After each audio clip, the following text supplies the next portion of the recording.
그래서 개별 분석.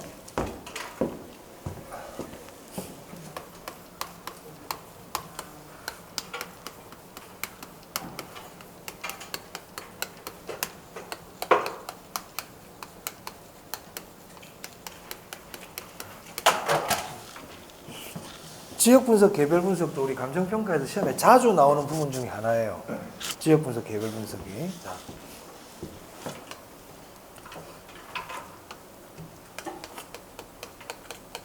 이게 대상 부동산이 있어요. 대상 부동산. 감정평가사가 감정평가를 해야 되는 부동산. 그럼 이 대상 부동산을 둘러싸고 있는 외부 환경이 이 부동산 가치에 영향을 줍니까? 조금 전에 했잖아. 영향 준다고. 그죠? 그럼 부동산은 왜 외부 환경에 영향을 받을까요? 부동산은. 자, 우리 자동차 동산이죠. 자동차는 주변 환경에 영향을 받습니까? 안 받아요. 왜요? 그렇지. 그럼 부동산은 외부 환경 영향을 받네. 왜요? 못 움직이니까. 그걸 뭐라 불러요? 그렇죠. 그래서 부동산은 부동성 때문에, 부동성이 우리가 고정이잖아. 고정. 지리적으로 고정되어 있단 말이야. 그렇기 때문에 외부 환경에 영향을 받는 거예요. 자, 그럼 보세요. 감정평가사가 저 대상 부동산을 가치를 구하려면 이 부동산을 둘러싸고 있는 외부 환경을 조사할 필요가 있어요, 없어요? 당연히 있죠. 당연히 있죠. 과연 이게 어떤 지역인지, 이 주변에 어떤 것들이 있는지 봐야 안 되겠어요? 그런 걸 지역 분석이라 그런다 이 말이야. 크게 그렇게 생각할 필요 없어. 그럼 지역 분석은 외부를 분석하는 겁니까? 내부를 분석하는 겁니까? 그렇지. 지역 분석은 외부를 분석하는 거야.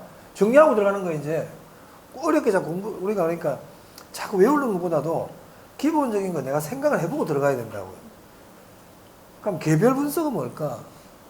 개별 분석은요, 이 안에 들어가 보는 거예요. 이 부동산 안에 들어가 보는 거예요. 안에 어떻게 되어 있는지 보는 거예요. 그러면 개별 분석은 외부 분석이다, 내부 분석이다? 내부 분석이죠. 그럼 조금 전에 우리 적합의 원칙과 균형의 원칙 공부했잖아요. 그러면 지역 분석은 외부 분석이야?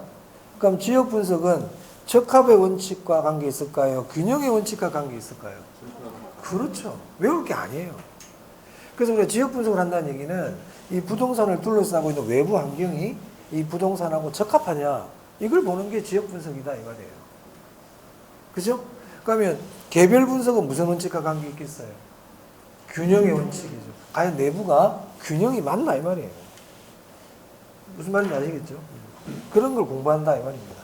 자, 이 대상 부동산이 속해 있는 지역, 대상 부동산이 속해 있는 지역을 인근 지역이라고 불러요. 뭐라고 부른다고요? 인근 지역. 자, 이렇게 얘기하면 좀 호기심이 많은 분들은 이렇게 얘기할 수 있습니다. 그러면 대상 부동산이 속한 지역 어디까지인데요? 어디까지가 인근 지역이에요? 이렇게 궁금증을 가질 수가 있죠. 제가 하고 싶은 대답은 신경 쓰지 마라. 신경 쓰지 마라. 그건 감정평가사가 판단한다.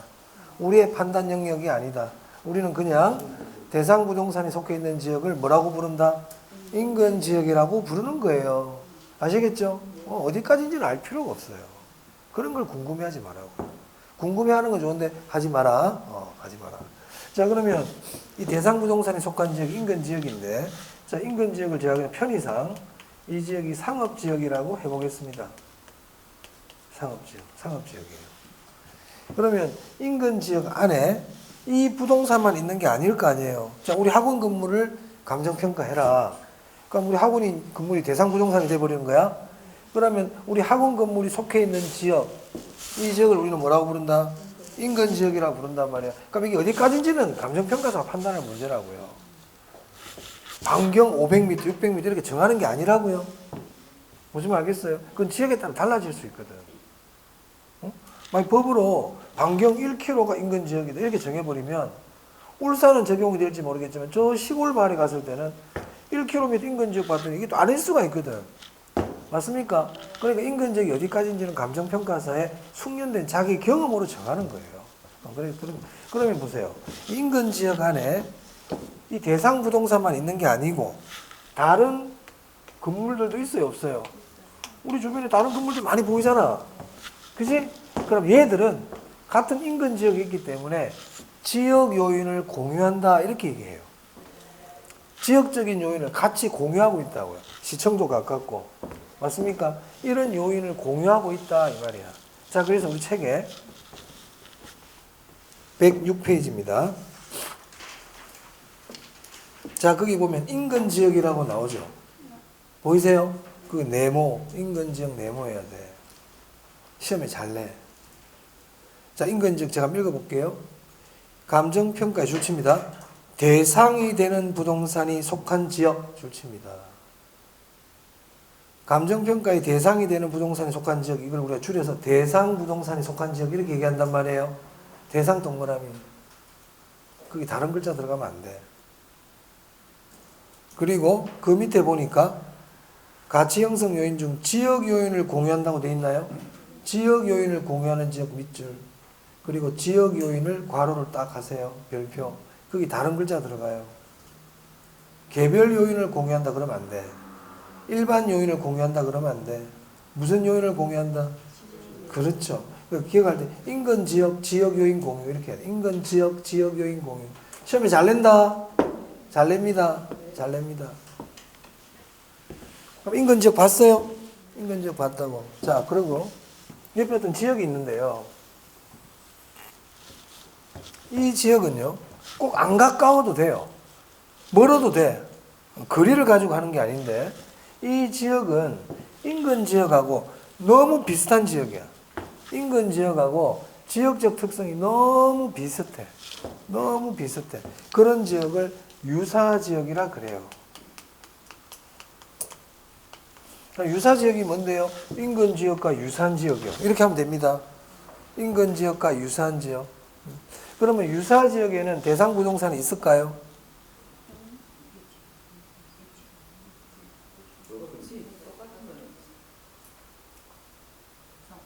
그럼 유사지역에 대상 부동산이 있다 치자. 어? 인근 지역의 뜻이 뭔데? 인근 지역의 뜻이 뭐야? 좀 전에 줄 쳤잖아. 인근 지역 뭐라고 되는지 읽어봐요. 대상 부동산에 속한 지역이라고 그랬잖아. 그럼 여기도 대상 부동산이 있다고. 그럼 얘도 인근 지역이네. 말도 안 되잖아. 그러니까 유사 지역에는 대상 부동산이 있다 없다? 없지. 뭐 감정평가에 대한 물건이 몇 개야 지금. 그러니까 그 뜻을 예사를 보지 말라니까. 여기는 그럼 대상 부동산이 있어 없어? 없어요. 시험 이렇게 낸다고요. 유사 지역이란 대상 부동산이 속한 지역으로서 이렇게 나와. OX야. X는 유사 지역이 아니고 뭐예요?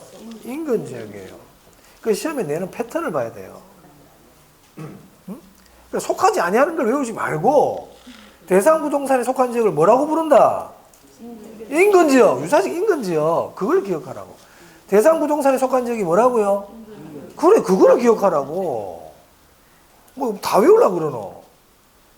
그러면 시험에 유사지역이란 대상 부동산에 속한 지역이다 하면 X잖아요.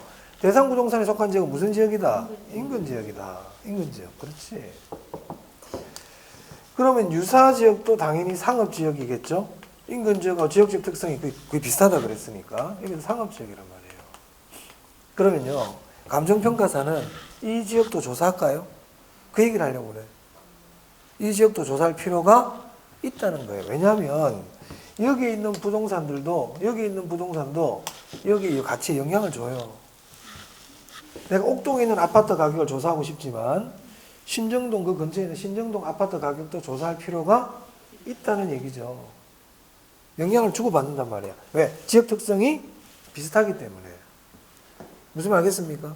저기 신정동 부근에 있는 이 건물 가격을 조사할 때 이거 지역적 특성이 유사한 그 지역에 있는 건물 가격도 감정평가사는 조사해 볼 필요가 있다는 얘기죠. 맞아요?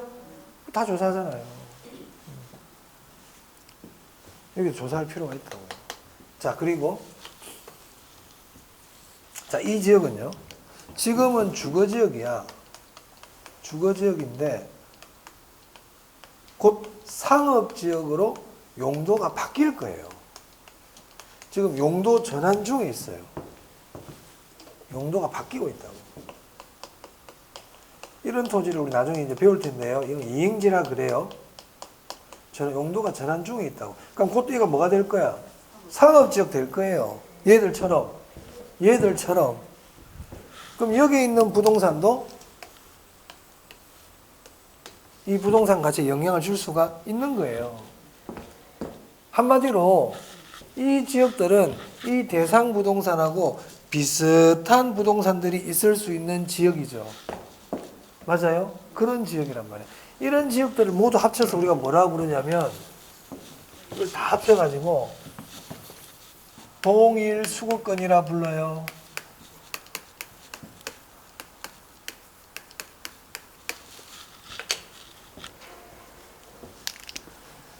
동일 수거권이 뭐냐면 쉽게 얘기하면 이겁니다. 대상 부동산하고 비슷한 부동산이 있을 수 있는 지역. 그게 동일 수거권이야.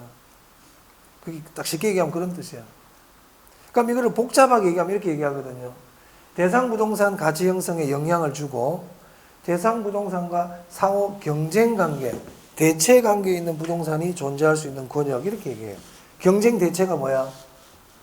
비슷한 이런 뜻이거든요. 외울 필요 없어. 그런 거 외우라는 얘기가 아니야. 동일 수거권은 이거하고 비슷한 부동산이 있을 수 있는 지역이야. 그럼 감정평가사는 여기도 가봐야 되고요. 여기도 가봐야 되고요. 여기도 가봐야 돼요. 그럼 이 동일 수거권에는 인근 지역 포함됩니까? 유사 지역도 포함되나요? 제가 그림을 그려놨죠, 일부러. 자, 동일 수거권 한번 봐보세요. 106페이지. 양가로서 한번 동일 수거권. 자, 잠깐 읽어볼게요. 대상 부동산과 대체 경쟁 관계가 성립하고, 대체 경쟁 관계가 성립한다는 것은 비슷하다는 뜻입니다.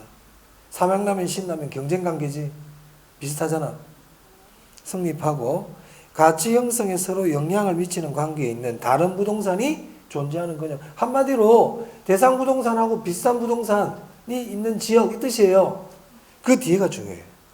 인근 지역과 유사 지역을 뭐라고 되어 있어요? 거기만 줄쳐. 거기만 딱 줄쳐. 인근 지역, 유사 지역 포함. 거기만 줄쳐요. 그래, 포함 동그라미. 그래서 앞으로 여러분 시험장에 갔는데 동일 수거권이라는 말이 나오죠? 그러면 맨 뒤만 본다. 인근, 유사 지역 포함. 여기만 확인하면 돼. 앞에 말은 바꿀 데가 없어. 앞에 말을 가지고 장난치지 않는다. 출제위원들은. 됐나요? 오케이. 자, 그러면 지역 분석이 끝났죠? 그러면 이제 이 안에 들어간다 이 말이에요. 이 안에 들어가 본다 이 말이에요. 이게 무슨 분석이다? 개별 분석. 그럼 지역 분석을 먼저 합니까? 개별 분석을 먼저 합니까? 지역 분석을 먼저 한다 이 말이야. 지역 분석. 자, 105페이지. 자, 거기 보시면 105페이지 보시면요. 표가 하나 있어요. 표 보이세요? 거기 보니까 지역 분석을 먼저 선행 분석한다 돼 있고 개별 분석을 뒤에 한다고 돼 있죠? 거기 분석 내용 보이세요? 거기 별표 하셔야 돼요. 지역 분석, 개별 분석에는 시험이 어디서 나오느냐? 인근 지역 뜸 물어봐요. 이거 뜸 물어봐요. 동일 수거권 물어봐요. 응? 그리고 그거 물어봐요. 분석 내용. 자, 지역 분석 줄칩니다. 표준적 이용을 판정한다. 표준적 이용. 지역 분석 표준적 이용. 가격 수준 딱 줄치고요. 개별 분석 체유 이용 판정. 가격. 꼭 외워놔야 돼. 두 개 외우기 힘들면 하나만 외워. 지역 분석 외우면 되잖아. 맞습니까? 지역 분석 그랬는데 가격을 구한다 그러면 돼요? 안 돼요? 안 되지. 지역 분석은 가격 수준. 기억하세요? 그걸 시험에 낸다고요. 외워놔야 돼. 안 외우면 안 됩니까? 이런 개념이다. 자, 미인대를 한다. 미인대. 요즘 미인대도 요즘 뭐 좀 말이 많지만 미인대 하나 해볼게요. 자, 미인대에서 미인을 선발하는데 미인의 선발 기준을 정해놔야 돼? 안 정해놔야 돼? 그게 지역 분석이라고 보면 돼. 이 건물이 미인이냐 아니냐. 그러니까 우리 부동산 이걸 체유 이용이라 그러거든. 이게 체유 이용이냐 아니냐를 구하는 게 감정평가란 말이에요. 이게 체유 이용인지 아닌지를 판정을 해줘야 돼. 그러기 위해서 뭐가 필요하냐면 기준이 필요하죠. 그 기준 역할을 하는 게 지역 분석이야. 그게 지역 분석이라고. 그래서 이게 최유 이용인지 아닌지를 판정해 주는 건 개별 분석이야. 최종적으로. 이 최유 이용입니다. 아닙니다. 판정해 주는 게 개별 분석이라고요. 그 사람 만나봐야 될 거 아니에요. 그죠? 이게 얼마짜리입니다 하고 가격을 정해줘야 안 되겠어요. 그게 개별 분석이라고. 그러면 개별 분석을 하기 전에는 그 주변의 백그라운드를 조사해놔야 된다 이 말이에요. 그게 지역 분석이야. 그럼 지역 분석은 기준 그래도 될까? 기준? 그런 말이 없지만 지역 분석은 어쩌고 저쩌고 기준을 정하는 분석이다 그러면 될까? 됩니다. 기준의 역할을 한다고요. 기준 역할을 해요. 기준의 역할을 한다고요. 나중에 그거는 이제 나중에 기본서 같은 거 할 때 말씀드리겠지만, 그러니까 의미를 생각해 보는 거야. 응? 자, 어떤 분이 재벌가에서 신부감을 만나기로 했어. 이 사람 만나기 전에 그 사람 백그라운드를 미리 조사한다고요. 과연 우리 집의 며느리로서 적합한지 기준을 먼저 딱 조사해 본단 말이야. 기준을. 그리고 나서 그 사람 만나는 거야. 그리고 나서 오케이, 노 이렇게 판단하는 게 개별 분석이다. 그래서 최유 이용을 판정하는 게 개별 분석이야. 그러면 최유 이용을 판정하기 위한 기준의 역할을 하는 게 지역 분석이라고. 그러니까 표준이라는 말이 나오잖아요. 표준이 기준이잖아요. 무슨 말인지 이해됩니까? 그러니까 기준의 역할을 하는 게 지역 분석이고 최종 결정을 하는 게 개별 분석이야. 그러면 개별 분석에서 가격 수준 이상하잖아요. 최종적으로 결정을 해줘야 되는데 가격 수준 구한다고? 아니지. 뭘 구한다? 가격을 구해주는 거죠. 뭐 그런 느낌으로 공부를 하시면 좀 더 외우는 데 도움이 되지 않겠나. 됐습니까? 자, 그 다음에 107페이지입니다.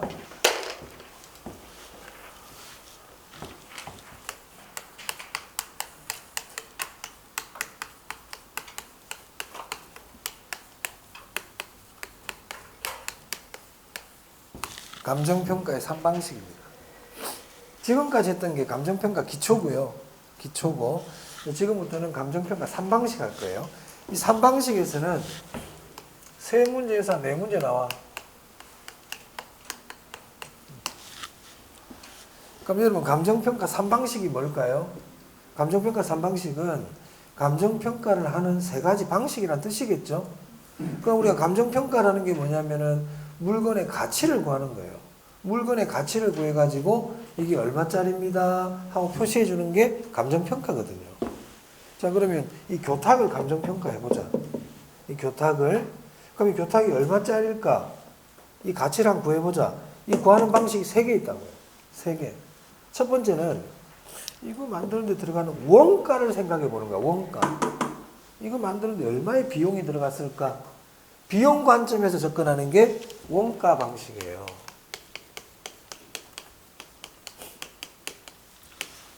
여러분들 특히 여자분들 그런 얘기 많이 하지 않습니까? 가구를 사러 가서 가구를 사러 갔는데 이 소파 얼마예요? 그랬더니 500만 원 이렇게 부르는 거야. 소파 한 개를. 그럼 여자분들 아니 사장님 이거 하나 만드는데 비용 얼마 든다고 이거 500만 원 받아요? 그런 얘기 할 수 있어 없어? 그게 그 사람은 자기는 모르지. 원가 방식으로 자기 나름대로의 가격을 정한 거죠. 이거 만드는 게 해봤자 100만 원이 만들 것 같은데 무슨 500만 원입니까? 이게 일종의 원가 방식이야. 우리 주부님들 원가 방식 다 해. 그래, 내가 만들고 말죠. 내가 내 돈으로 만들어도 이거보다 싸겠는데요. 그게 원가 방식이야. 나중에 보면 알겠지. 비용 관점에서 본단 말이야. 어렵지 않아. 누구나 할 수 있는 얘기야. 응? 무슨 큰 이게 뭐 방식인 거 아니에요. 큰 뭐 원리를 가지고 만든 게 아니고요. 누구나 생각할 수 있는 거예요. 자, 또. 아니, 옆집에 가면 이거 얼마에 파는데 이만큼 비쌉니까? 딴 데 가니까 이거 300만 원이면 사던데요. 무슨 500만 원씩 해요. 비교 방식이죠. 딴 집하고 비교하고 있지. 이게 비교 방식이에요. 뭐 다 할 수 있는 얘기야. 특히 우리 주부님들 많이 하는 방식이에요. 옆집에 하니까 더 싸던데. 이거. 이 시장성 원리라 그러죠. 시장에서 그렇게 거래가 안 되는데 왜 이렇게 비쌉니까? 이 두 가지는 얼마든지 우리가 생각할 수 있어요. 자, 이제 마지막입니다. 자, 가치를 구하는 거잖아. 감정평가는. 가치가 뭐였죠, 아까? 장래 발생할 이익의 현재 가치라고 그랬거든. 그 방식으로 가치를 구하는 거야. 이 교탁이 앞으로 나에게 이익을 가져다 줄 건데, 이 소파가 앞으로 나에게 이익을 가져다 줄 건데, 그 장래 발생할 이익의 현재 가치를 이 소파의 가치로 보자, 이 교탁의 가치로 보자. 그게 수익 방식이에요.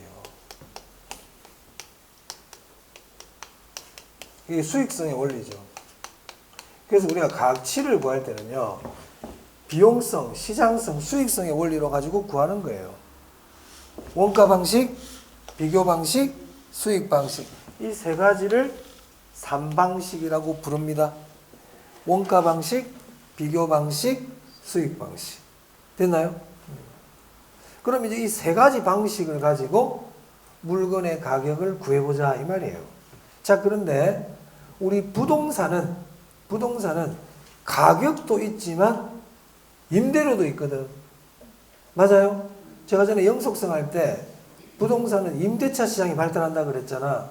그래서 부동산은 가격만 있는 게 아니고 임대료도 있거든요. 그래서 각 방식마다 가격을 가액이라고도 그럽니다.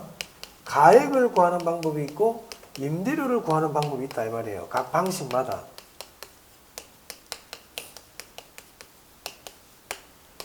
각 방식마다 가액을 구하는 방법과 임대료를 구하는 방법이 다 따로따로 있어요. 그럼 얘들을 뭐라고 부르느냐? 이름을 알아놔야 돼. 원가 방식에서 가액을 구하는 방법을 원가법이라 그래요.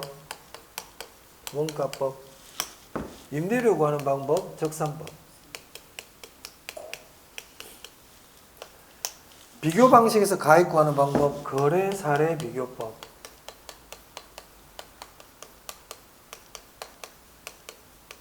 임대료 구하는 방법, 임대 사례 비교법.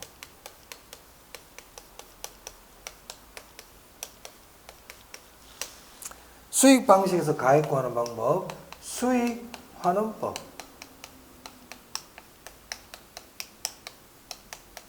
수익 방식에서 임대료 구하는 방법, 수익 분석법. 자, 그런데요, 토지 있죠, 토지.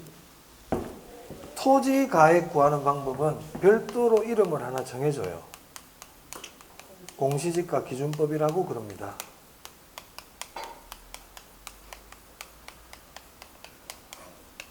그래서 이거를요, 3방식 7방법이라고 불러요. 3방식 7방법. 감정평가 규칙에 다 나오는 용어들이에요. 이대로 감정평가 규칙에 있어요. 있다고요. 자, 그리고 원가법에 의해서 구해진 가액을 적산가액이라고 불러요. 원가법에 의해서 구해진 가격을 적산가액이라고 부른다 이 말입니다. 적산가액. 이거를 복선가액이라고도 부릅니다. 적산입요. 비준가격, 비준가액, 유추가액이라고도 얘기해요.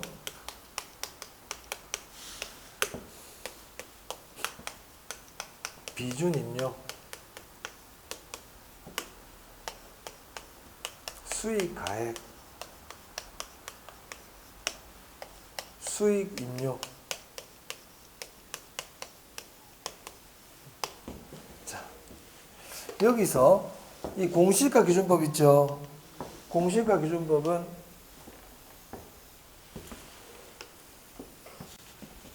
비교 방식입니다. 공시지가 기준법 무슨 방식이라고요? 기억합시다. 공시지가 기준법 비교 방식입니다. 자, 제가 지금 칠판에 적어놨는데 이게 우리 책에도 있죠. 책에도 107페이지 보시면 그 적용 대상은 빼버리고요. 그 앞에 끝까지 보면 제가 적어놓은 게 여기 나와 있죠. 이건 외워야 됩니다. 4월 달까지 외웁니다. 외워야 된다. 외우세요. 이거는 시험에서요. 이거 뭐 가로 비워놓고요. 맞는 말 고르기 막 이렇게 나와요. 뭘 비워놓을지 모르겠어요. 아무거나 비워놔도 돼. 외워야 돼. 그러면 이 감정평가 3방식에서는 뭐가 시험에 나오느냐? 계산 문제가 나와. 계산 문제가 2문제 이상 나와요. 적산가액 구하세요. 비준가액 구하세요. 수익가액 구하세요. 이렇게 계산 문제 나온다고요. 그래서 오늘은 계산 문제를 할 건 안 되고 원리에 대해서 설명드립니다. 원리. 자, 먼저 원가법 한번 볼게요. 우리 시험은 임대료 구하는 건 잘 안 내. 가액 구하는 걸 내. 자, 그럼 원가법. 원가 방식에서 가액 구하는 방법이죠. 자, 원가법이 어떤 건지 한번 설명드려 볼게요.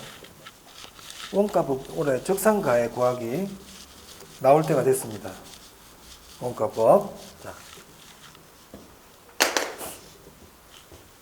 안 어려워.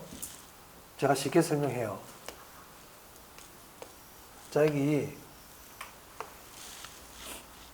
모자 아니에요. 자동차예요. 자동차. 자, GV90 중고차 생산한 지 3년이 경과된 중고차입니다. 이 GV90 3년 된 GV90을 원가법으로 평가해 주세요. 이렇게 대답해 볼게요. 원가법으로. 그럼 이렇게 하면 돼요. 이거하고 똑같은 새 차 만듭니다. 새 차. GV90 새 차 생산 비용. 새 차 생산 비용이 1억 원이라고 가정해 볼게요. 새 차 생산 비용이야. 새 차 생산 비용. 자, 그러면 이 차에 수명이 있거든요. 수명을 우리는 앞으로 내용연수라고 부릅니다. 뭐라고 부른다고요? 내용연수. 더 정확하게 얘기하면 경제적 내용연수예요. 자, 내용연수가 10년이다 그래 볼게요. 내용연수가 10년이야. 그럼 이 차는 10년이 지나면 얘는 수명 끝이야. 수명이 끝이라고. 그러면 이 차는 매년 감가가 일어나겠네요. 가치가 줄어들겠죠? 매년 가치가 줄어들어요. 이때 매년 줄어드는 가치가 똑같다고 그래 볼게요. 편의상. 똑같은 금액으로 가치가 줄어든다 그래 보겠습니다. 그러면은 앞으로 10년 동안 1년, 2년, 3년, 4년, 5년, 6년, 7년, 8년, 9년, 10년 동안 가치가 줄어들 텐데 매년 똑같은 금액으로 가치가 줄어든다 그래 볼게요. 그럼 1년에 얼마씩 가치가 줄까요? 1,000만 원인 거 아시겠어요? 1억을 10년으로 나누면 되죠? 맞아? 잘하고 있어. 그럼 앞으로 1,000만 원.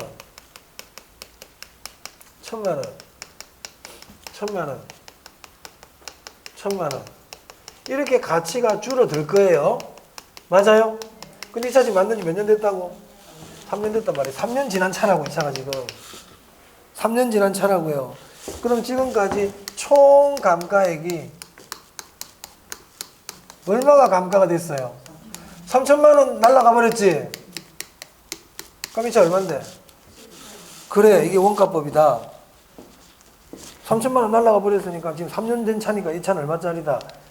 그래요, 이게 원가법이에요. 하나도 안 어려워. 조금만 생각해 보면 다 할 수 있어. 이거를 계산 문제라 생각하고 힘들게 생각하니까 어려운 거지. 원가법의 원리는 이거예요. 그럼 우리는 자동차를 감정평가하는 게 아니고 부동산을 평가하는 게 문제로 나오니까 그럼 어떻게 하면 돼? 어떻게 하기는 이걸 건물로 바꾸면 되지.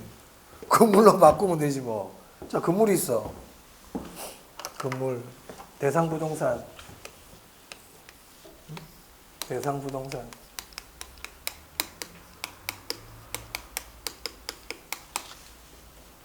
GV90이 아니고 이제 건물이야, 건물. 생산이라는 말을 안 쓰고 이제 준공이라 표현해. 건물이니까 준공. 자, 얘는 몇 년 해볼까요? 제가 준공한 지 5년 지났다 그래 볼게요. 5년. 그럼 이걸 원가법으로 구하라고요. 원가법으로. 그럼 제일 먼저 뭐부터 해야 돼? 원가법 구하려면. 제가 조금 전에 어떻게 했어요? 지부기공하고 똑같은 세차 만든다고 그랬지? 세차.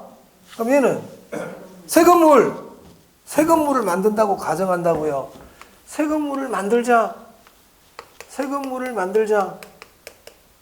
그럼 새 건물을 만드는 신축 비용이 있겠죠? 맞아요? 신축 비용이 10억이라 그래 볼게요. 10억. 그럼 이 건물에 내용 연수가 있겠죠? 내용 연수가 20년이라 그래 볼까 그러면? 20년. 그럼 1년에 얼마씩 감가가 될까요? 10억을 20으로 나누면 되죠? 맞아요? 그럼 얼마? 5천만 원이지? 5천만 원씩 이렇게 감가가 되겠네요. 몇 년 지났다고요? 그럼 지금까지 총 감가액이 얼마일까요? 2억 5천만 원? 맞아요? 그럼 이거 얼마짜리인데? 10억에서 2억 5천만 원 빼면 7억 5천이죠. 저 건물 7억 5천짜리 건물이에요. 이렇게 하는 게 원가법이라고요. 하나도 안 어려워요. 누구나 생각해 볼 수 있는 방법이에요. 자, 그럼 여기서 이제 용어 정리합니다. 이 신축 비용 있죠. 이 신축 비용 10억 원을 우리는 뭐라고 부르냐면 재조달원가라고 불러요. 새로 만드는 원가, 재조달 원가. 조금 전에 총감가액이라 그랬잖아요. 총감가액이라는 거는 매년 감가액들이 차곡차곡 쌓여 있는 거거든. 그래서 총감가액을 여러분 누계란 말 아십니까? 누계? 쌓여 있다는 거잖아. 감가 누계액이라 불러요. 그럼 이 대상 부동산을 원가법으로 구해라. 원가법으로 구하는 가액을 적산가액이라 안 그럽니까? 그죠? 그럼 이 건물의 적산가액은 얼마입니까? 아까 얼마였어요? 10억에서 2억 5천만 원이면 7억 5천이었죠? 맞아요? 그럼 적산가액 어떻게 구해요? 적산가액 시간 문제 구해보자. 적산가액 어떻게 구했어 조금 전에? 재조달원가에서. 그거 다 적어줬잖아 지금. 정신 딱 집중하고. 재조달원가에서 감가누계액 빼면 되죠? 여러분들 식을 한번 만들어 보라고요. 내가 가르쳐 주는 것보다 여러분들이 해야 되는 거야. 자, 적산가액 식이 어떻게 돼요? 재조달원가에서 감가누계액을 뺀다. 맞아? 빨리 참 정리해 봐봐. 맞습니까? 잊어먹지 마라. 재조달원가에서 감가누계액을 빼면 됩니다. 이게 적산가액 구하는 식이에요.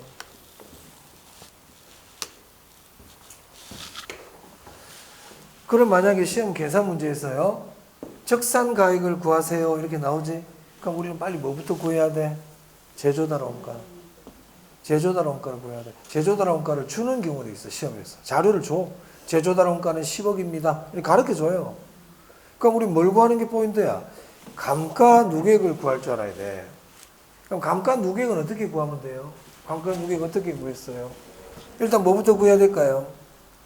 이걸 빨리 구해야 되겠네. 5천만 원 이거. 그렇잖아. 가만히 봐봐. 방식을 빨리 본인이 찾아. 어떻게 하는지 과정을 보라고. 이거를 찾고 있죠. 이걸 매년 감가액이라고 그래. 1년에 얼마씩 감가되는지를 찾아라고요. 어떻게 찾았어요? 여기서 나눴잖아. 그래. 그러면서 감가누계액은 어떻게 구했어요? 몇 년 지났는지 곱하면 되잖아요. 5천만 원 곱하기 5 하면 되네. 그럼 2억 5천이잖아요. 그게 감가누계액입니다. 그렇게 구하는 거란 말이야. 자, 그러면 여기 의문이 생기는 게 있어. 자, 보세요. 자, 새 건물을 짓는 신축 비용이 10억이라 그랬죠. 재조달원가. 그럼 이 재조달원가는 언제 짓는데 이거? 몇 월 며칠 기준으로 짓는 금액이니까 10억이라는 걸 구하는 기준이 되는 날짜가 있어야 안 되겠어요? 언제 짓느냐는 거지. 기준 시점. 기준 시점에 지을 때 기준 시점에 이 건물을 짓는데 10억이 들어간다는 거예요. 그래서 책을 한번 보세요. 어디를 보시냐면 109페이지입니다. 여기 제조다론가 의 대상 부동산의 무슨 시점? 줄쳐야 돼. 기준 시점. 기준 시점에 있어서 신축하는 데 소요되는 비용이에요. 줄치세요. 기준 시점에 있어서 신축하는 데 소요되는 비용입니다. 그 기준 시점 괄호하고 별표예요. 그럼 제 말이 맞는지 보세요. 제조달원가란 대상 부동산을 현재 시점에 신축하는 데 소요되는 비용을 말한다. X다 이 말이에요. 기준 시점이라고요. 제조달원가란 대상 부동산을 신축 시점 현재 신축하는 데 소요되는 비용을 말한다. 어때요? X 기준 시점. 기준 시점. 그게 포인트야. 됐나요? 자, 그리고 108페이지 보세요. 108페이지 보시면 참고를 해가지고 감정평가에 관한 규칙 그래서 1번부터 18번까지만 쭉 적어놨죠. 이게 원래 사실 더 많아요. 더 많은데 어차피 우리가 다음 문제 기본서를 할 거니까. 자, 거기 12번 보이세요? 별표. 자, 원가법이란 이렇게 돼 있죠. 잠시만 읽어볼게요. 원가법이란 대상 물건의 제조달원가에 감가 수정을 하여, 자, 제조달원가 밑줄, 감가 수정 밑줄, 감가 수정을 하여 대상 물건에 뭐를 구하는 방법이다? 가액 동그라미. 그럼 조금 전에요, 제조달원가에 감가 수정한다고 그랬잖아요. 감가 수정이 뭐냐면 제조달원가에서 감가 누객을 빼는 이 과정 있죠. 이 과정을 감가 수정이라 불러요. 제조달원가에서 감가 누객을 빼는 이 과정을 감가 수정이라 그래. 그거는 나중에 배울 거니까 그냥 그렇다 치고. 자, 원가법이란 제조달원가에 감가 수정을 하여 가액을 구하는 방법입니다. 원가법이 뭐라고요? 제조달원가에 감가 수정을 하여 뭘 구한다? 가액. 원가법이란 취득원가에 감가 수정을 하여 가액을 구하는 방법이다. 어때요? X. 원가법이란 제조달원가에 시점 수정을 하여 가액을 구하는 방법이다. 어때요? 원가법이란 제조달원가에 감가 수정을 하여 임대료를 구하는 방법이다. 어때요? X. 무슨 말 알겠어요? 그대로 기억해 두라고. 기억할 수 있겠습니까? 자, 그렇죠. 그럼 만약 여러분들 이제 원가법이라는 이걸 이제 공부를 해가지고 외웠어? 외웠단 말이야. 그래가지고 이제 한 4월달, 5월달 되니까 원가법이란 그러니까 제조달원가, 감가수정, 가액 이렇게 딱 나와. 본인의 생각에도 대단하거든. 응? 대단한 거야. 그럼 있잖아요. 6월달부터 어떻게 해야 될까요? 그걸 계속 봐야 돼요. 응? 6월달에도 계속 제조달원가, 원가법이란 제조달원가, 감가수정, 가액. 원가법이란 제조달원가, 감가수정, 가액. 이거를 계속 해야 돼. 그런데 6월달 돼가지고 까불기 시작한단 말이야. 나 원가법 알아 이제. 다른 거 좀 봐야지. 그래가지고 이상한 거를 끌적거리기 시작한다. 이상한 거. 인터넷에서 자료를 뽑고 어떤 친구가 그러는데 이것도 중요하다 하던데 이것도 안 보고, 응? 또 우리 선생님 말고 다른 선생님 강의도 한번 들어볼까 싶어서 다른 데 들어가서 기웃거리고. 내가 제일 잘하니까 내 것만 들으면 돼. 다른 거 할 필요 없어요. 아시겠어요? 그러면 안 된다. 그때부터 이탈하기 시작한다. 이탈. 그러면 안 돼. 그냥 계속 시험 치는 그날까지 원가법이란 제조달원가, 감가수정, 가액 이걸 외치고 다닌다. 그냥. 아시겠습니까? 그것만 해도 할 게 많아 지금. 책도 이것저것 볼 필요 없어. 책도 그냥 우리 공부하는 책 하나 보면 돼.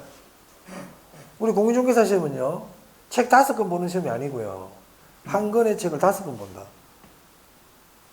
문제 100문제, 200문제 푸는 거 안 중요해. 엄선된 문제 10문제를 10번 푸는 게 중요해요. 아시겠죠? 이것저것 풀 필요 없어요. 딱 중요한 문제를 발췌해가지고 그 문제를 10번, 20번 푸는 게 훨씬 중요합니다. 그래서 시험장 갔을 때 그거를 빨리 풀고 나오는 게 훨씬 중요하다. 됐죠? 자, 원가법. 제조달 원가, 감가수정, 가해. 자, 여기까지 보고 조금 쉬었다가 거래 사례 비교법 하도록 하겠습니다. 이거 안 지워도 됩니다. 제가 지울게요.